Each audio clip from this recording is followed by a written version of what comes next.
ئەنفالی گەرمیانیەکان 34 ساڵی تێپەڕاند و لەو ماوەیەدا هیچ شتێک لای دایکانی ڕەشپۆش و چاو بە فرمێسک و تەواوی کە سوکاری ئەنفال کراوان نەگۆڕاوە. چەند کەسمان ئەنفالە؟ 9 کەس. وەڵا براهین برازاکانم و بەهین براکەم و دایکم و ئیتر هیمناڵەکانی کاکم. ئەرێ وەڵا بەشە برا من لەو ژوورە نو من لە بانجادە زیلەکە خەڵکیانە برد ئیتر خەڵکی لە ناو سینەکە و ئێمەش خۆمانەکە لەسەر خۆمانە و لە ڕێکا ئیتر هاتن هینەکان هاتن بەرەو بۆ بەلامانیان و بەخوایەوە شەکەنە ناو ئەنفالەکانە بڕۆ دوام من ماڵم لە کەلار و بێجە لە ئامۆزا بێجە لە کەسوکارم هەر ڕاستە کوانەکەی باوکم دوو برام بە خێزان لە حەسا خۆ بکە باوکەکەم چی بکەم چیم دەسڕات ئەمە چەند ساڵە کوێر بووم هەردوی چاوم عملیات لا ڕزیان هیچم نەکرد بەخوا کولی ساعاتێ هەر ئەو ساعاتەتانی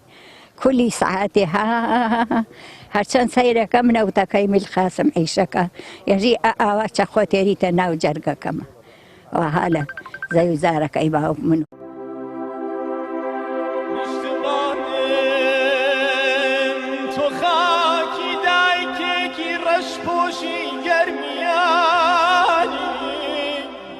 ئەمساڵ جیاواز لە ساڵانی پێشوو کەمترین بەرپرسی حکومی و حیزبی لە یادەکەدا بەشدار بوون کە ئەمەش لەوەوە سەرچاوە دەگرێت لە ماوەی ڕابردوودا ئەو بەرپرسانە هەرچی بەڵێنیان داوا بۆ باشکردنی گوزەرانی کەسوکار و بەجێماوانی ئەنفال هیچیان نەبردۆتە سەر و کەسوکاری ئەنفالیش نیگەرانن لەو بێباکی هەرێم بەرامبەریان.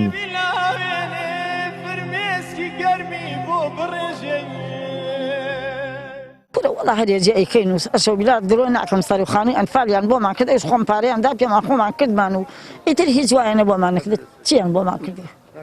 هیچیان بۆمان هەیەژن ئێتانە بۆکەین و چەندێکە زندان سیاسین ئیستێشە هەیەژن ئەوە ئەمرمان تەواو بێەوە 34 ساڵە هەیەژن ئەیدەین پێتانەوە ئەستانیان پێ ئەوەوە کەسیانیش نەدا و نەیاندا من هێرم دوو برا و خۆشکێک و دوو براژن و خۆی خێزانیان دانێک باوکە دایکشم گیریا زیندان سیاسیان هەر بۆ نەکردین هەر هیچیان نەدامەت نە بە کەلامی نەخوا ئای هالی هیچیان بۆ نەکردن تەنیا قۆم و براکەم دەرچوە براکەشم برا گەورەکەم پارەکە ئەمری خوای کرد ئەم بەهارە هیچم نییە ناشکوری خوانێ خۆم و تەنیا کوڕەکەم معاشی نییە